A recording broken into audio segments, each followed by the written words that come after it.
Good morning. Hey, you don't look tired at all. I don't know what Rick's talking about. You're looking good. We live in, I think, the most spiritually amazing time than ever before.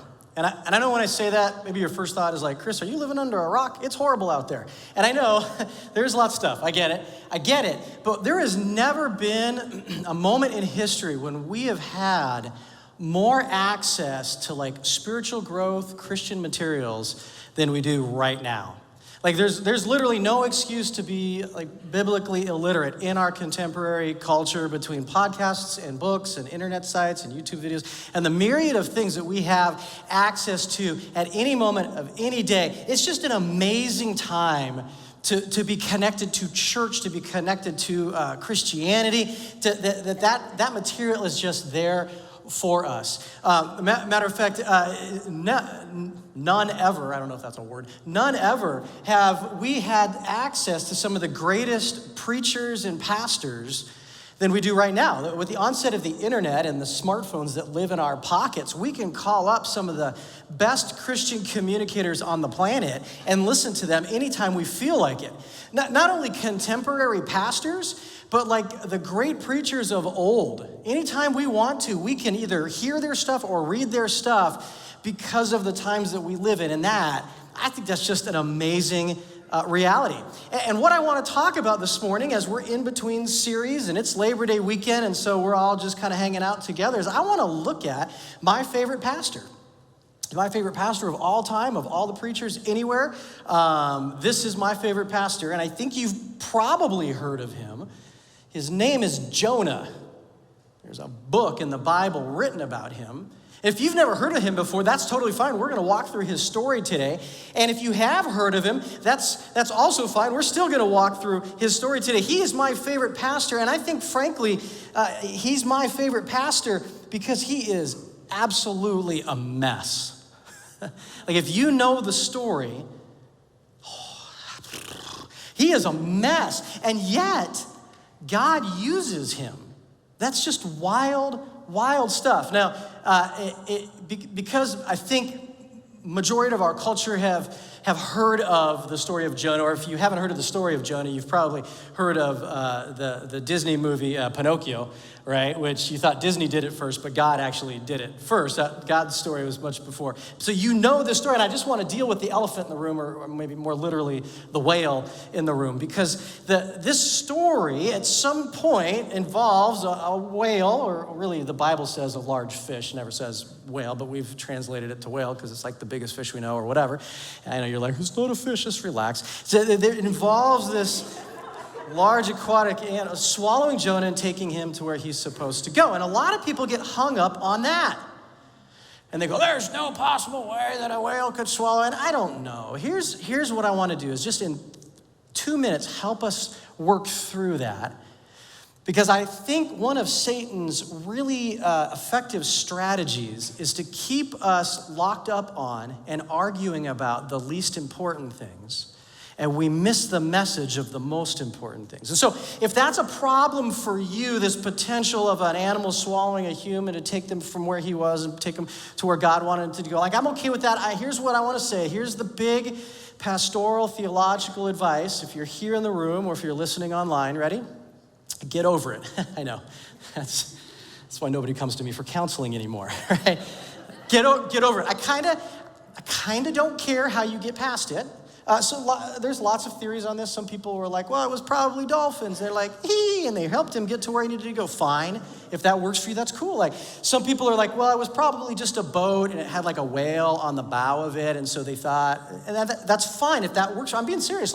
If that works for you, fine. Whatever works for you. Some people are like, well, Jonah was really not in a good condition when you'll see why, but he was probably pretty messed up. And so it was probably a boat, but he thought it was a whale. Whatever you need to do to mentally get past probably the least important detail in the story, please do that. I'll go on record. I have zero problem believing that God created some gigantic aquatic animal to transport a dude that he wanted over here, who was going over here, over to over here. I have no problem believing that. Matter of fact, I have less problem wrapping my head around that than I do this fact that God orchestrated all time in history to have his son born at the exact right time, in the exact right place, to the exact right couple, to fulfill all these Old Testament prophecies so that we would have a right relationship with him. That's much more difficult to figure out and wrap your head around than God just created a large animal and that's what happened. So however you get through the whale in the room, like I just want to say, get through that so we don't miss the most important part of this whole story. Fair enough? All right, here we go. Jonah, chapter 1. We're going to jump right into it. We're going to work our way through the whole story. It's 4 chapters, real short. We'll have some fun with it, hopefully. And that's where we want to be. I hope you have a Bible this morning. I'd love you to have a Bible and have that open to Jonah chapter 1. We will put the verses on the screen as well. They'll be in the app also, and that's fine. But I think there's some things that you may want to circle or doggy ear or however you do that. Here we go. Jonah chapter 1, starting in verse 1. It says this. It says, the word of the Lord came to Jonah, son of Amittai. Arise and go into the great city of Nineveh and preach against it, because its wickedness has come up before me. So right out the chute, we get this factoid that Jonah is a real person. I mean, it names his dad. He's from this family. So this is a historical person. Jonah's not some made up. He's not some caricature. Like, he's a real dude that's going to do a real thing. And so we get that right out the chute because it lists like where he's from. And so that makes this book, this type of literature, we call it historical narrative. It is a historical story designed to preach a point or to teach a point or written to demonstrate a point, but it's a real thing that happened to a real person. And it's clear, like God is abundantly clear what he wants Jonah to do. There's no confusion. It's only a few words. It's not complex. God says, arise, get up and go to Nineveh. And so God is like abundantly obvious of what he wants Jonah to do. Now that word, arise, you may not see it in the text because all of our texts, except for a couple, translate it go, but it's literally those 2 words combined, arise and go. And here's the challenge that I have for you, because that word arise is used 4 times throughout the rest of this book. And it's going to be contrasted with the word down. So the word arise and the word down, and your only job this morning is to pay enough attention to figure out who those words are used about. It's a really interesting literary device that's employed by the author of Jonah to help prove the point that he's trying to prove. So you got to pay attention a little bit. So it's used 4 times, and you're going to pay attention to that. Here we go, chapter 1, verse 3. God says, go, in verse 3, but Jonah. It's always the best, like whenever a sentence starts with but, and then there's a name, because like that's like that's going to be funny. It says, but Jonah ran away from the Lord and headed for Tarshish. And he went down to Joppa, where he found a ship bound for that port. And after paying the fare, he went down aboard and sailed for Tarshish to flee from the Lord. So immediately something is happening in this story. God says go to Nineveh, and Jonah goes down to Joppa, pays to get on a boat that's headed for Tarshish. Why Tarshish? Well, it's interesting because Tarshish was the exact opposite direction from Nineveh. About 2,500 miles. God said, go over here. Jonah looked at the map and said, this is the furthest place I can go. In the opposite direction, that's where I'm headed. And he put effort into doing that. He goes down to the port and it literally says he buys the ticket. So like he pays for this, he puts money into this, he puts effort and energy. He had to look at a map, he had to figure out where the furthest place was, and that's where he heads, away from where God told him to go. It's interesting because Tarshish is kind of this amazing city. It holds this allure of flashy things. Matter of fact, in 1 Kings chapter 10, it says that Solomon's fleet brought back gold, silver, ivory, monkeys, and peacocks from Tarshish. Like to us, we're like, we go to the zoo. Yeah, but they didn't have that. Like that was a big deal. It was like this place with this amazing exotic adventure. Tarshish was the ideal versus the real. There's an author named Eugene Peterson. He did the translation of the Message version of the Bible. He writes a book called Under the Unpredictable Plant. And this is what he says about Tarshish. He says, in Tarshish, we can have a religious career without having to deal with God. And that's what Tarshish represented for Jonah. The exact opposite of Nineveh. See, Nineveh, the text already tells us that the Ninevites were wicked. And that is an incredible understatement. I mean, they were the cruel, brutal center of the Assyrian nation. We know a bunch about the Assyrians by our point in history today. These people were absolutely brutal. They were absolutely ruthless. You can read stories of how they handled their enemies or folks that were defeated in battle by them, or even their slaves and servants, and it will give you nightmares. I'm not over-exaggerating. I'm not making that up. It is absolutely brutal the way that they handled and dealt with people. Matter of fact, maybe the best contemporary correlation would be to say that they are the Taliban of their time. They invented and set the bar for brutality and torture. They're incredibly wicked. And so it's not maybe so much that Jonah's like trying to outrun God. Like he thinks, well, I'll go over here and God won't notice me. I mean, he's not stupid, right? So he's not trying to go a place that God won't know where he is, but he's absolutely heading to a place where he doesn't have to think about what it is God wants him to do. Maybe the way we would say that today is he is literally entertaining himself to death. Tarshish was entertainment. Tarshish was easy. It had cool things and tons to do. It was the great distraction. And that's where Jonah is headed as opposed to where he's supposed to go. So Jonah runs, and we kind of ask why, and it could be that Jonah is scared. I mean, there's a good chance that if he goes to Nineveh, he's going to die. I mean, it's very likely that somewhere in Jonah's life, he's had friends or even family members that have probably been captured and tortured and killed by the brutal Ninevites. And so Jonah, it could be that he's scared, that he's afraid he's going to die, so he goes to Tarshish and figures God will find someone else. If I just make it really hard on God, then God will figure out another way. That's pretty funny, right? More likely, and we'll see this in a minute, or at least a bigger part of Jonah's brain, he's probably even more afraid that God might actually show up. Like, it's not that Jonah doesn't know God. It's that he knows God. And God may actually have compassion on these wicked, terrible people that absolutely deserve to be burnt off the face of the planet in Jonah's mind. So what if God shows up? I don't know. So Jonah is panicked and kind of freaked out. It's almost understandable that maybe he would run, except running is never an option for a follower of God. And so Jonah runs, and we get down into verse 4. He gets on the boat. He goes down into the boat. It says, then the Lord sent a great wind on the sea, and such a violent storm arose that the ship threatened to break up, and all the sailors were afraid, and each cried out to his own God, and they threw the cargo into the sea to lighten the ship. But Jonah had gone down below deck, where he lay down and fell into a deep sleep. The captain went to him and said, how can you sleep? Get up and call on your God. Maybe he'll take notice of us so that we will not perish. And the sailors said to each other, come, let's cast lots to find out who's responsible for this calamity. So they cast lots, and the lot fell to Jonah. And so they asked Jonah, tell us, who's responsible for making all this trouble for us? What kind of work do you do? Where do you come from? What's your country? From what people are you? And Jonah answered, I'm a Hebrew, and I worship the Lord, the God of heaven, who made the sea and the dry land. And this terrified them.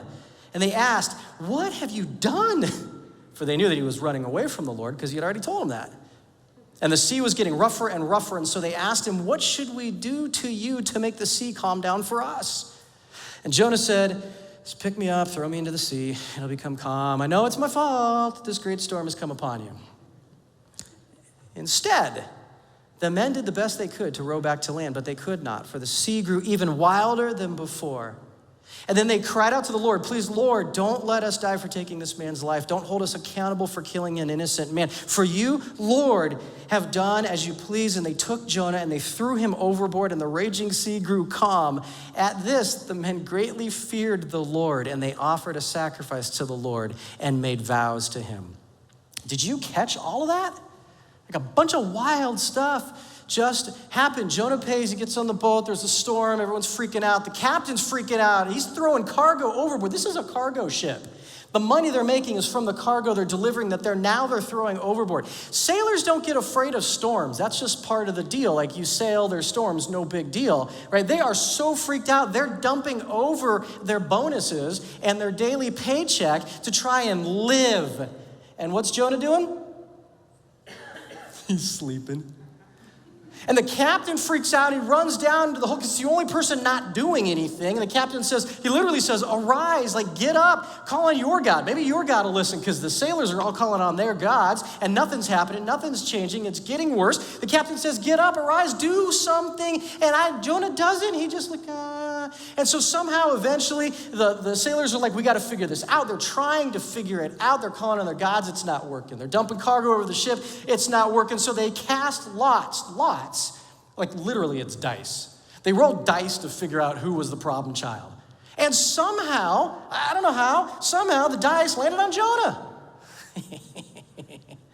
And so they called Jonah. Jonah, what's your problem? Who are you? What are you doing? What's the deal? What's going on? What did you do? And Jonah's like, I'm a Hebrew, and God and stuff. And they go, what do we do? Jonah, who I picture still sitting in a lounge chair with his swim goggles on and swim trunks, that's just how I picture it, laying on the lounge chair, goes, just throw me overboard, it'll get calm. So you got the sailors and the captain and the folks that seem so far from God, right? Because they're worshiping their own gods and they're not Jews, and yet they are trying to figure this out. They're working, they're putting effort and energy into. And at the end, it says like after they throw him in and it becomes calm, which has kind of got to be a hilarious scene, right? Can you picture this? And the words in the script, in the text are exactly what should happen. So at this, in verse 16, the men greatly feared, freaked out in front of the Lord. Because when they threw Jonah overboard, it just went, and they freaked out. It says they believed, and they began to offer sacrifices. They worshiped this God that they had never known before. The people that were furthest away from God seemed to have this movement towards God. And Jonah is doing what the whole time? Nothing. He's literally doing, could you get any more passive? He starts by sleeping. He has to get woken up, and then he still doesn't admit, and so he has to get called out by a dice game. And then he still doesn't do it. Why does Jonah tell the sailors to throw him overboard? Was he not capable of jumping in himself? You see that little picture? He is so passive in this entire event. He's just laying, I don't know if it's true, on the lounge chair with his swim goggles on going, just pick me up and throw me in. He won't even put that much effort into the guy that you would think would be closest to God. He's just not doing anything. So we get to chapter 2. They do throw him in. The sea goes calm. Chapter 2 is this crazy. It's a cool prayer. It's what Jonah talks about as he's in the ocean, in the belly of the whale and whatnot. We'll skip that for now and jump over to chapter 3, starting in verse 1. Because verse 10 of chapter 2 says, and the Lord commanded the fish, and it puked him out onto dry land. That's kind of funny right there. But so the fish takes from where he was, takes him to where he's supposed to go. And in chapter 3, verse 1, it says, and then the word of the Lord came to Jonah a second time. Arise, go to the great city of Nineveh and proclaim to it the message I give you. And Jonah gets a second chance. Jonah, you ran the first time. Okay, I picked you up. I took you where you're supposed to go. I don't know if you caught that or not, Jonah, but you're going to give it a second chance. So arise, get up and go in and give the message I'm telling you to give. You would think, I would hope that I'd be a little more responsive at this point. I would think that, right? You would think that of yourself, like, okay, I blew it the first time. This time, I'm all in, 100% God. I get it. You and me were. This is what it says in verse 3. It says, Jonah obeyed the word of the Lord. It's true. Jonah obeys the word of the Lord and went to Nineveh. Now, Nineveh was a very large city, and it took 3 days to go through it. Jonah began by going a day's journey into the city, proclaiming, 40 more days and Nineveh will be overthrown. And the Ninevites believed God, and a fast was proclaimed. All of them, from the greatest to the least, put on sackcloth. Jonah's on the shore. He starts to head into Nineveh. Matter of fact, that word there, it says that he begins to go, or he starts to move. It has this sense, the construction is interesting, of starting to go into. It's this picture of like being resistant, and he starts to go into, you could use that word to mean pierce. And so I think the picture we have here is as Jonah stands on that shore and he sees the Nineveh, and it's this big place, he's like, fine. And he goes in. And it says that it takes 3 days to go across it. How far did Jonah go in? Anybody with me still? 1 day. Is that halfway? Nope. He doesn't even go halfway. It's like he he goes in and he gets to a point, I don't know, his feet got tired or he just was like, forget this. He goes in one day and whoever's around in that little space that he decided to stop in, he basically says this, "You're all doomed, good luck, I'm out of here." And that was it. He's out, heads back out. What an interesting thing, like the worst preacher ever. Could you imagine, and maybe it would have been fun to do this, but could you imagine if I got up this morning and said, "Well, good morning, you're all doomed, let's pray." We pray, and we go, and you're like, "Well, that was horrible." We won't let Chris preach anymore. The worst preacher ever. No hope, no talk of God. Literally, you're doomed, good luck, I'm out. And here's the wild part. Everybody believes him.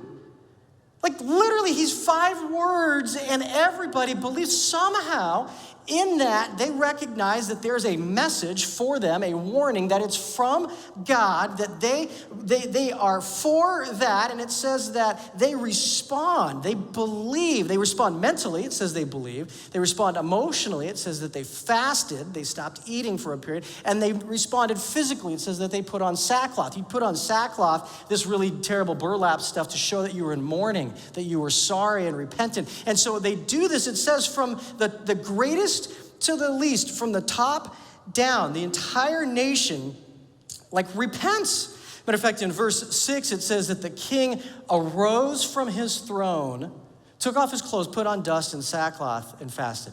So it took a little while for the message to go from whatever shop Jonah stopped in front of, was like, "Yeah, you're doomed, see ya."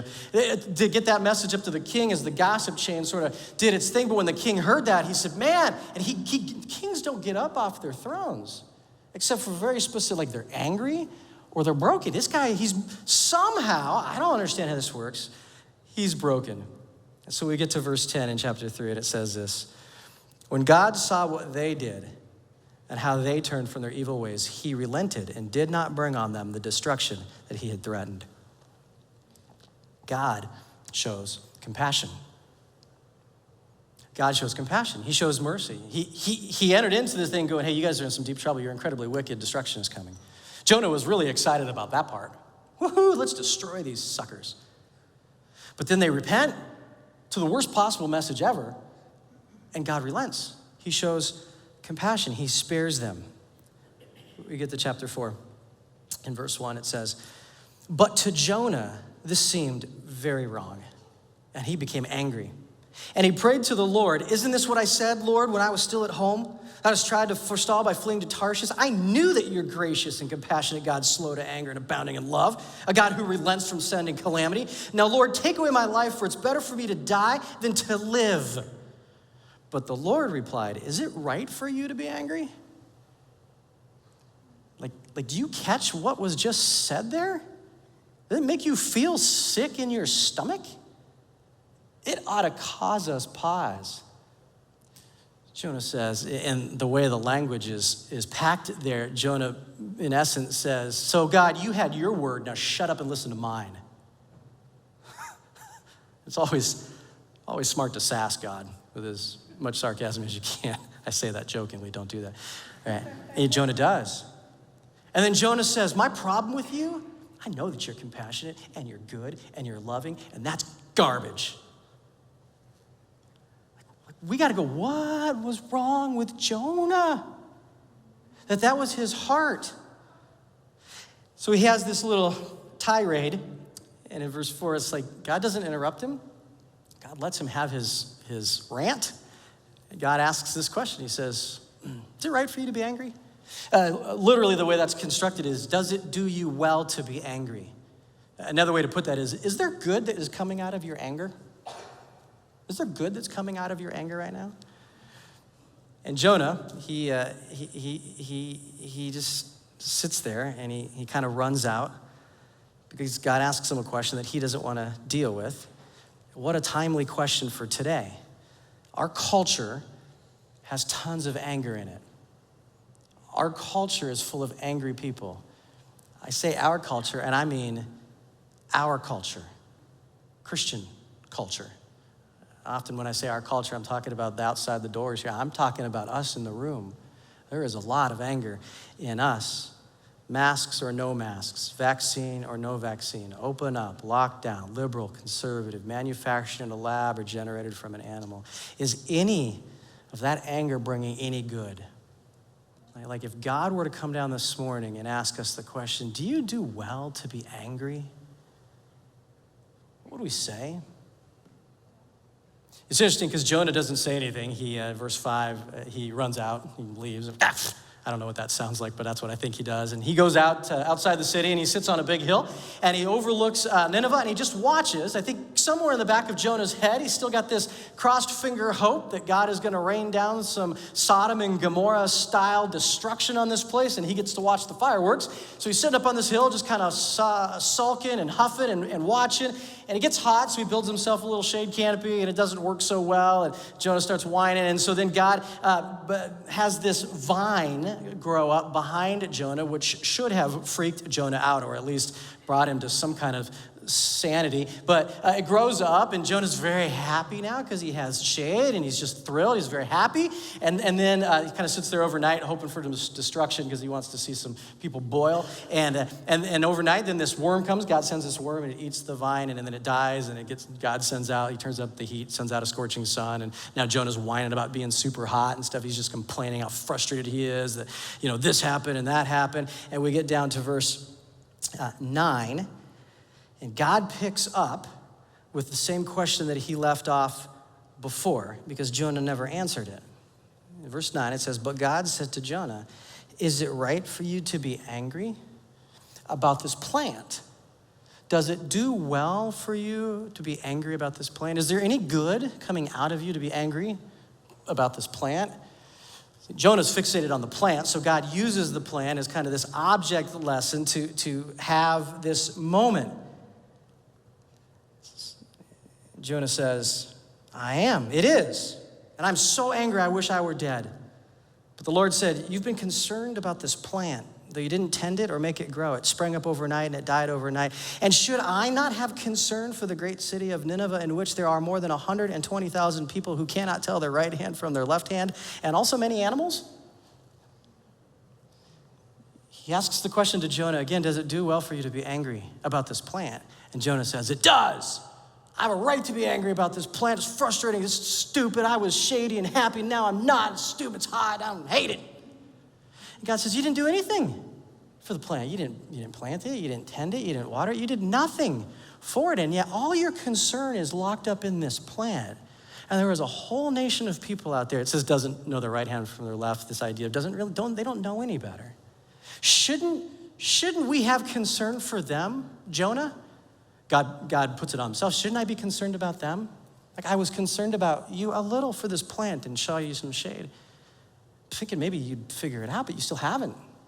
Like you have this entirely inverted scale of value, Jonah.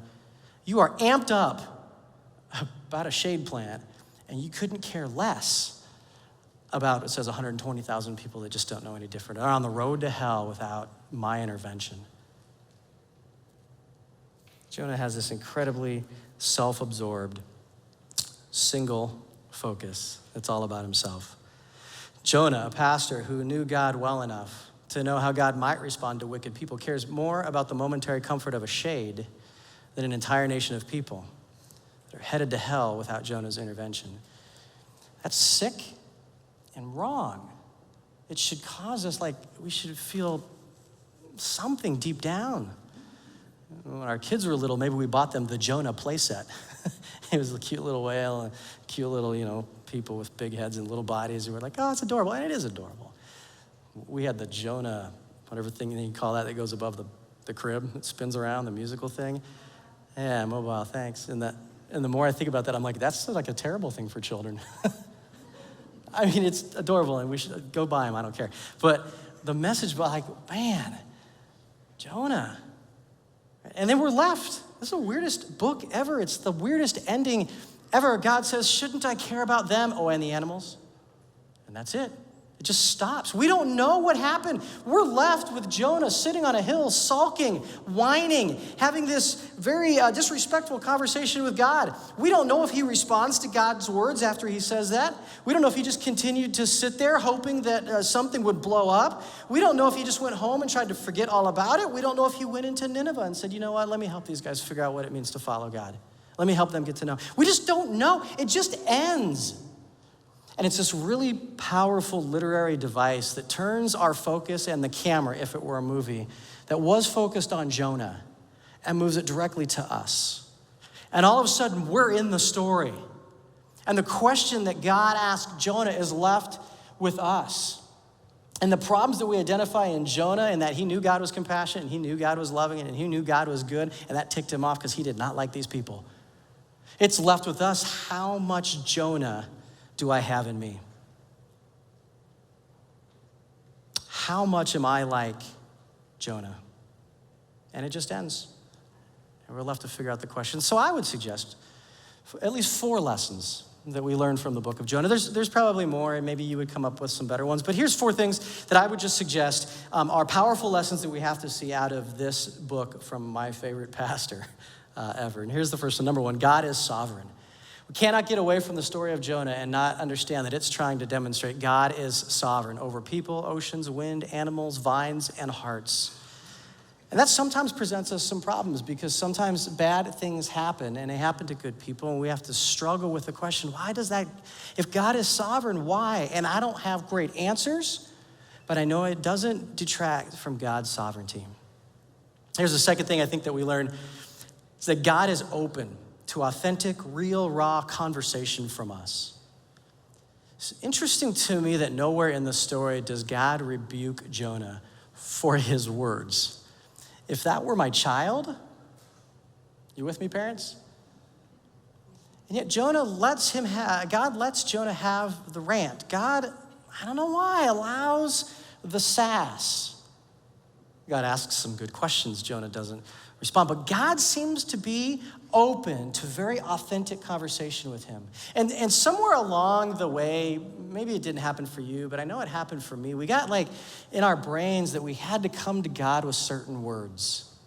Very polite, churchy, like respectful. And I'm not saying you should go disrespecting God. That's a dangerous game to play. But like somehow we had to come to God with like special words or something.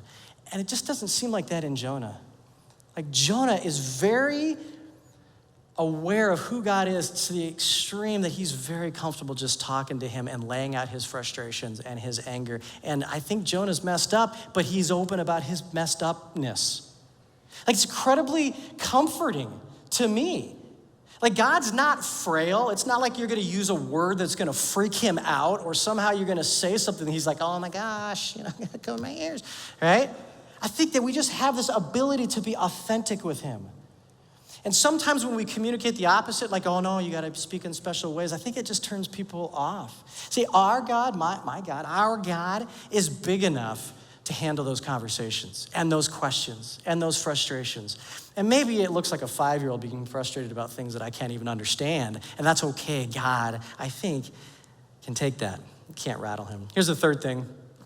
A life that is growing spiritually is moving towards God and his commands. A life that is growing spiritually is moving towards God and his commands. At the very beginning, I said there was 2 words that were going to be used over and over again, the words arise and the word down. I asked you to pay attention to who those words are used of. Did you notice who the word down is used of exclusively? Did you notice who? Jonah, always Jonah. Jonah is always headed down, away.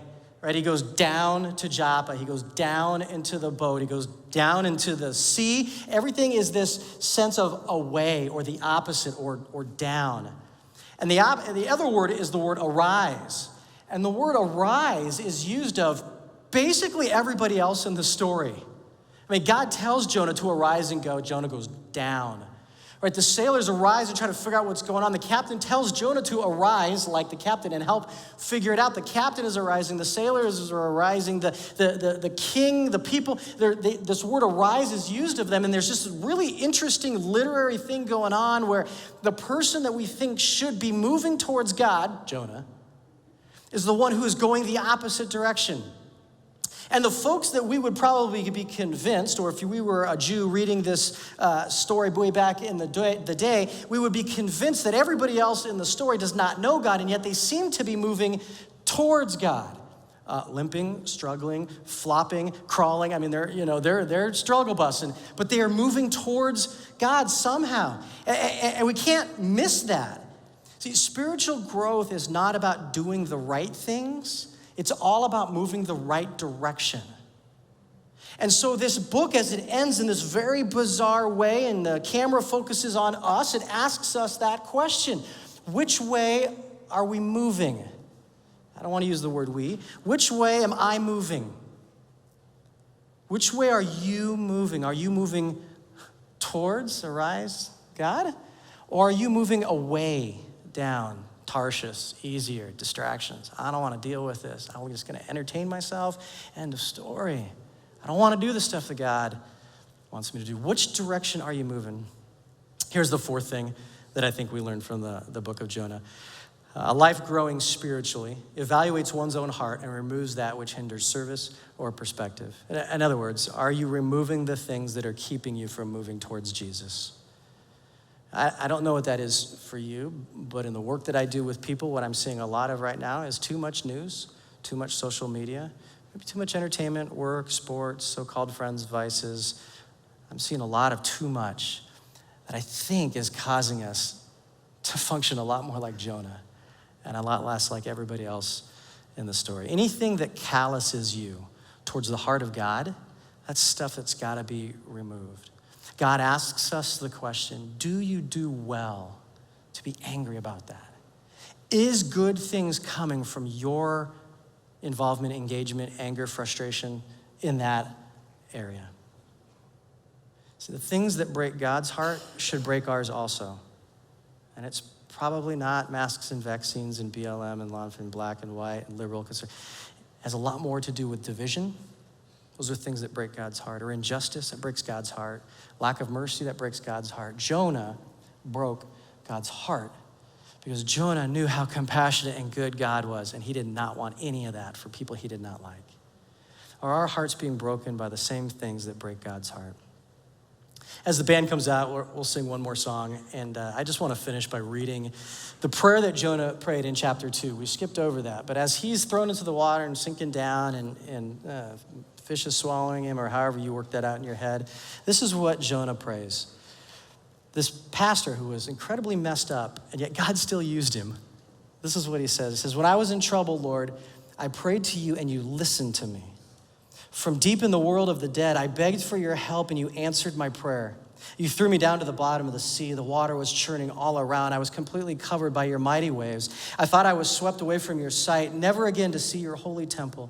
I was almost drowned by the swirling waters that surrounded me. Seaweed wrapped around my head. I had sunk down below the underwater mountains, and I knew that forever I would be a prisoner there. But you, Lord God, you rescued me from that pit. When my life was slipping away, I remembered you, and in your holy temple you heard my prayer. All who worship worthless idols turn from the God who offers them mercy. But with shouts of praise, I will offer a sacrifice to you, my Lord. I will keep my promise because you are the one with power to save. Amen.